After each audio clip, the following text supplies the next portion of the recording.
We're going to provide a timeline of events for the hostage situation on Byers Landing Drive that took place yesterday. We're also going to provide a 911 Dropbox link that consists of two 911 calls that were made from the location. Both calls were made by the female's daughter, and she was not at the scene when the calls were made. I want to start off by saying that this incident started on January 5th at 9:48 p.m. Gwinnett County Police were called to 1870 Byers Landing Drive in Beaufort, Georgia, in reference to a domestic dispute call between a male and female. The caller was not at the scene and was the 20-year-old daughter of the female who was involved in the dispute. The daughter said that her mother's boyfriend was holding her and her 15-year-old brother inside of the home at gunpoint and threatening to shoot everyone and then commit suicide. The daughter was receiving information from her brother who was inside of the house. At 10:03 p.m., the first officers from the Gwinnett County Police Department arrived at the location and began gathering information from the daughter, who had made it to the scene with several of her friends. At 10:06 p.m., officers learned firsthand from the daughter that a male was holding a handgun to a child's head inside the house and refusing to put the child down and the gun. The male was also stating that he was ready to die tonight. Numerous officers began arriving at the location and surrounding the house. At 10:17 p.m., the shift commander of that particular precinct activated the Gwinnett Police SWAT team. At 10:27 p.m., an officer at the scene spoke to the mom, who did not want to leave the house. At 10:30 p.m., officers at the scene spoke to the suspect on the phone and learned that his name was T. Ho.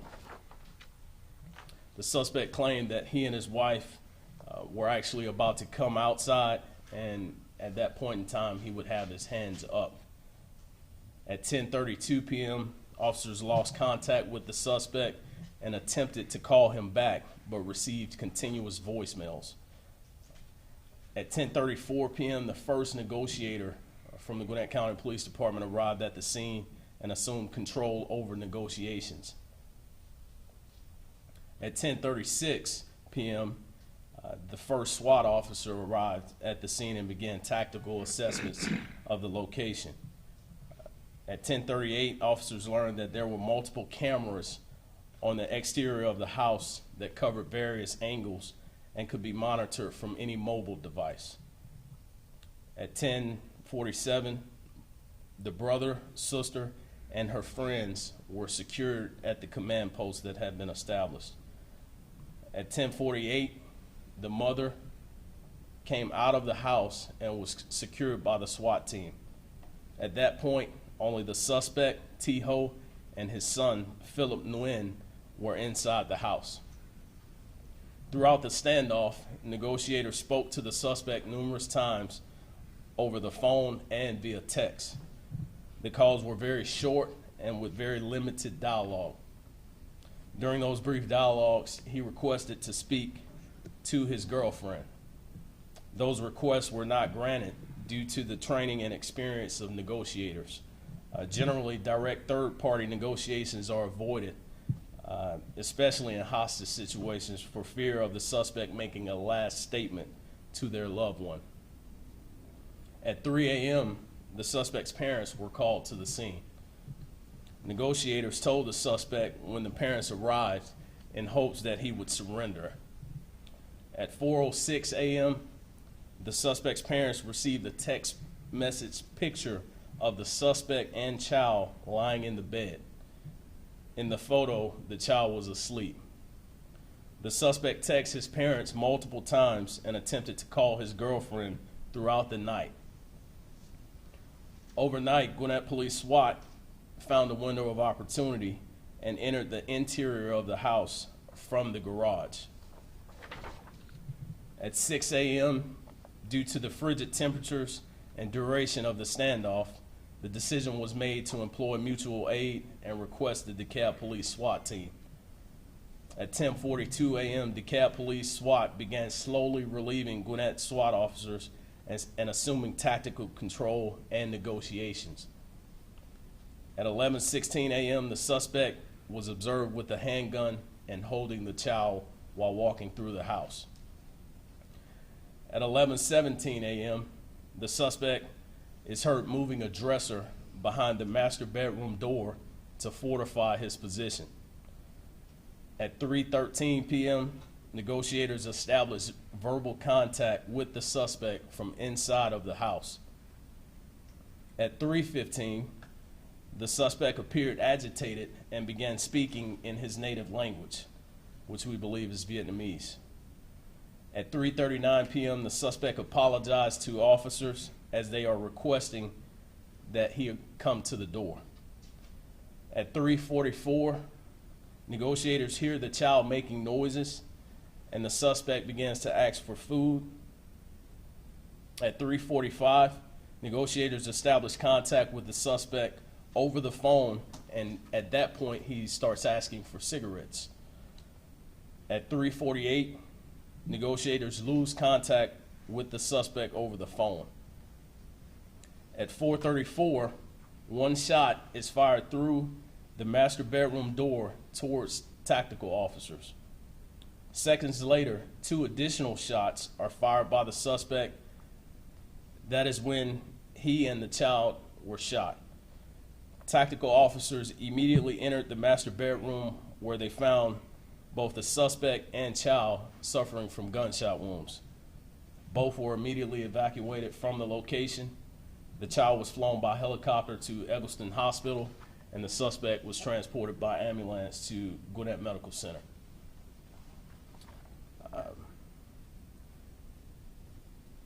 Again, there are 2 Dropbox links that have 911 calls made by the daughter before she arrived at the location. That's what you'll find in the press release that you'll receive immediately following this press conference. The suspect has been arrested 3 times in Gwinnett County.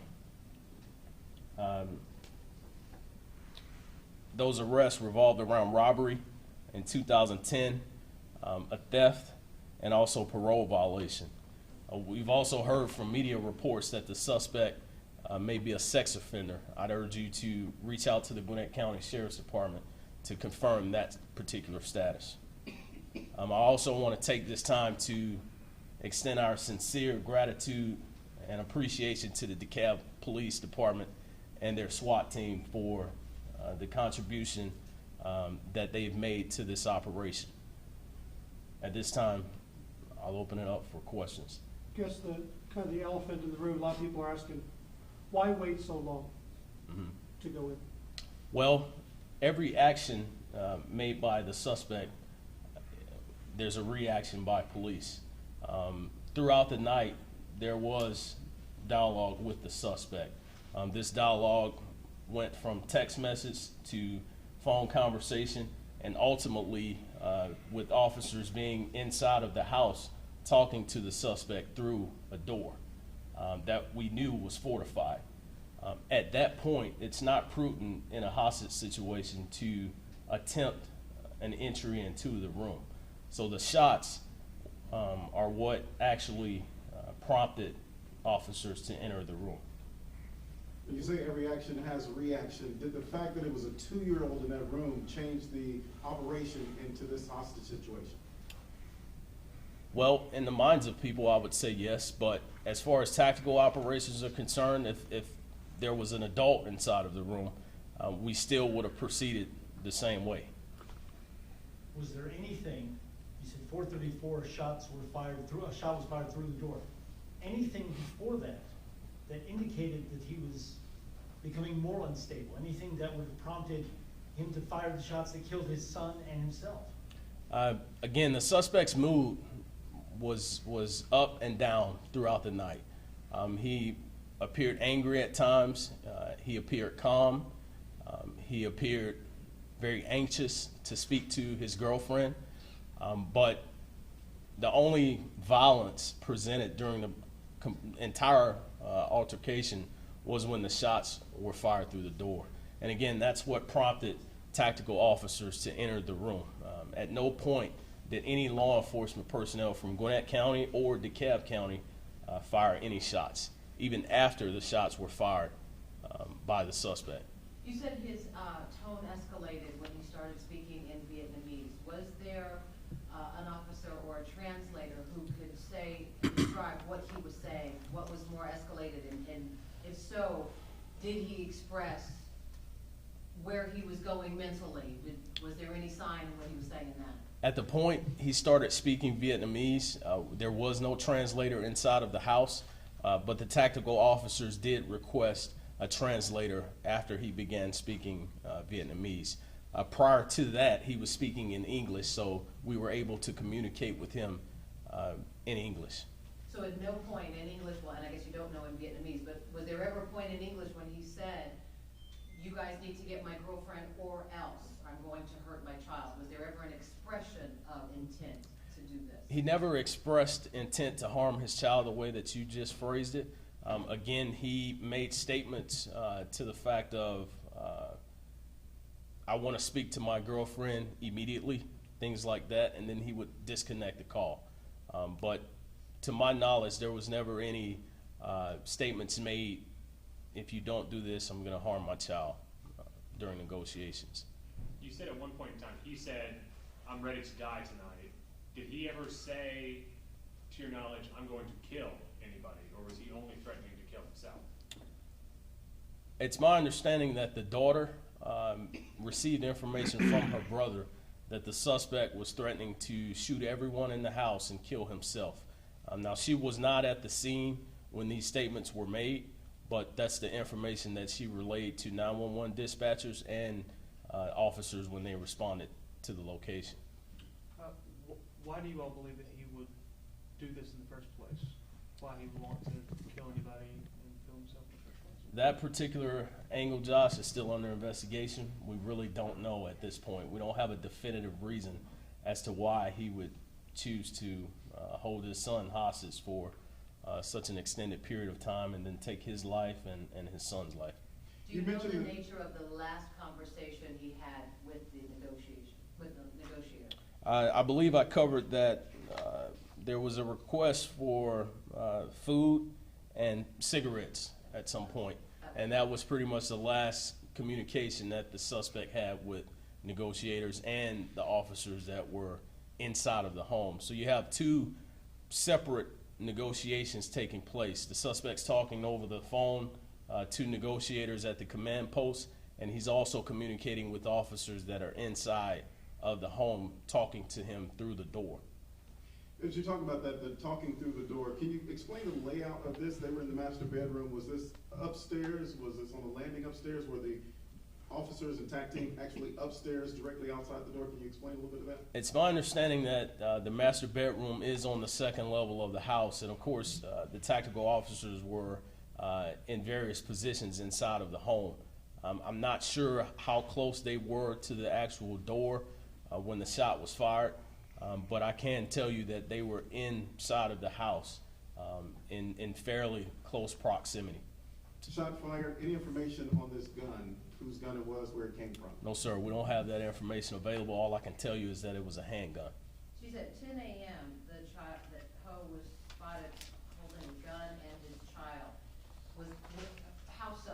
You said they didn't enter until 3, right?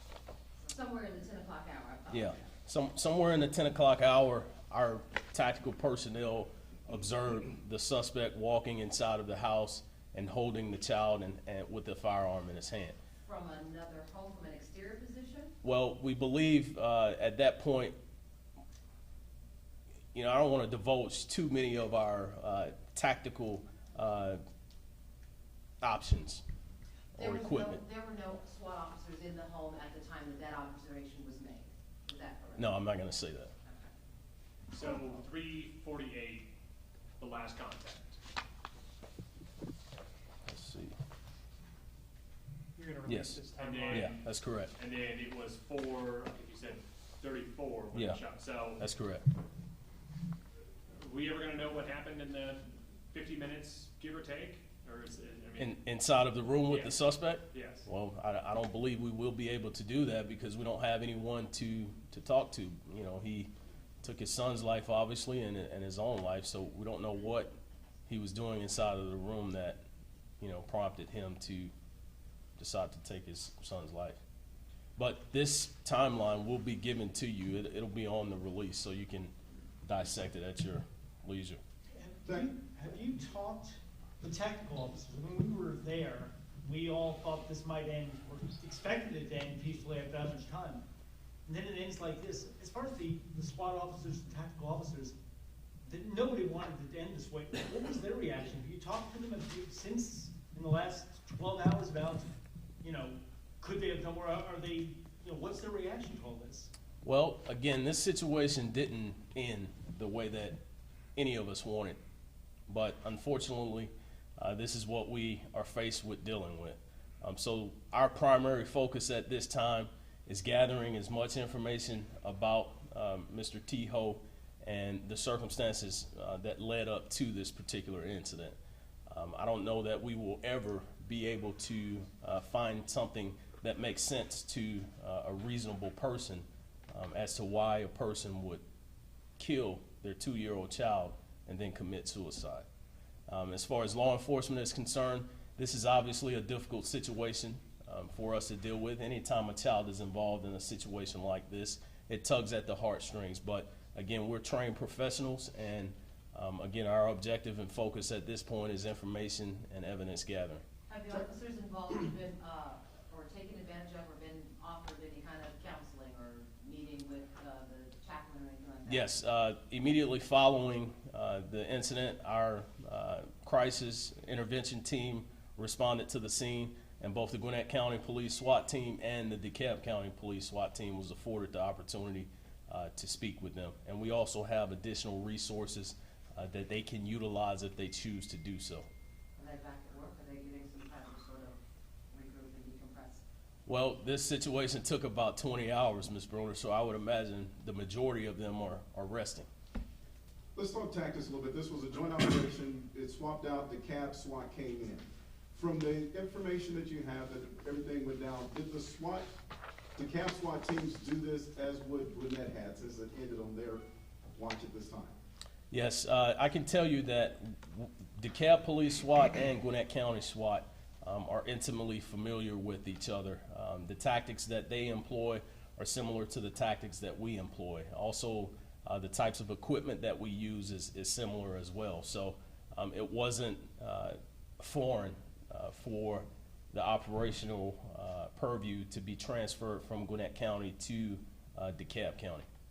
When this was coming to the end, the last part of it, were any Gwinnett SWAT at all in the house? And then who was running the command operation? Was Gwinnett involved in that at all at that time? At that point, DeKalb County Police was in charge of the operation. So they were in the command center, they were giving the commands, and they were in the house. Gwinnett had no part in that. That's correct. Even the negotiators that were speaking to him at that time, they were all DeKalb? It's my understanding that DeKalb Police had the primary role in both the tactical situation and the negotiations at that point. From a department standpoint, what's the next step here? I mean, obviously, no one wanted this to be the outcome. Using this as a learning exercise, but you know, what is the next step here for the department? Well, again, our objective is to gather as much evidence as we can as to why this took place. We're going to compile all of the information that we gather from neighbors, from witnesses, from family members, and anyone who wants to cooperate with us. And of course, the tactical aspect of the situation will be dissected by tactical commanders, and they will do debriefings and comb through the timeline and critique exactly what took place. Corporal, can you, and I apologize if I explain this very clearly, but when officers were called, so it would have been Monday night, the night they arrived at 10 p.m. around that time, the teenage son and the mother or his girlfriend, were they out of the house when officers arrived? Did he allow them to leave? And why was the child not taken out at that point, if that makes sense? When the first responding officers arrived, the mother and the son were still inside of the house, the older son that was communicating with his sister. As far as why the younger son wasn't allowed to leave, it's our understanding that the suspect maintained control over the 2-year-old, and the mother was allowed to leave the house under her own will. Okay. Just to make sure I know the family tree, the 2-year-old, that is the suspect and the girlfriend's Son, son. that's correct. And then the other two, that is the girlfriend's 2 kids. Yes. Okay. Yes. And do we know when this all started, was he a guest? Did he show up at the house? Do we know what brought him to that house? It's my understanding that he was a resident of that house, so he had every right to be there.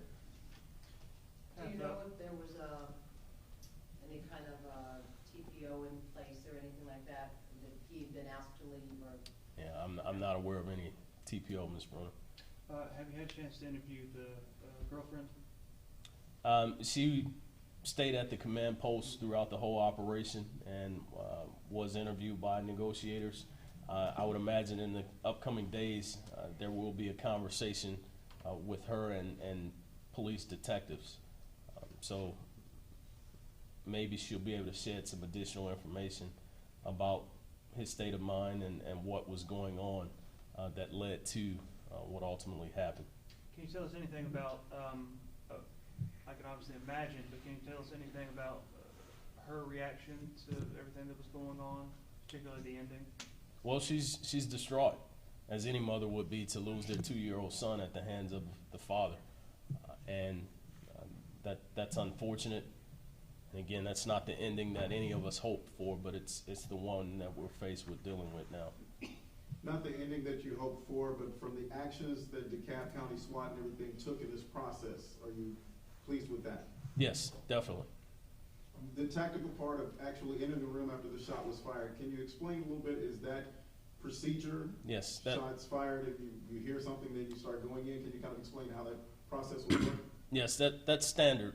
Again, any action taken by the suspect is going to determine the reaction taken by police. And in this particular tactical situation, once the suspect starts firing shots, it's our belief that he may be harming the hostage. And at that point, tactical officers are generally trained to enter the room and assess the situation and do what's necessary to end the threat. The training says not to go in until there is such a threat as that? Well, it depends, Josh. I don't want to give a definitive on the specifics of training. Every situation is different. I mean, in this particular situation, we're facing a fortified structure inside of an upstairs master bedroom. So it's extremely difficult to defeat that type of obstacle and get into the room before harm is made to any hostage. All right, we'll Just one more, you have one more. sure. Could tear gas have been used? Well, gas options are generally not employed when children are involved because those particular fumes and toxins can be very harmful to children. So that's why that particular option was not employed.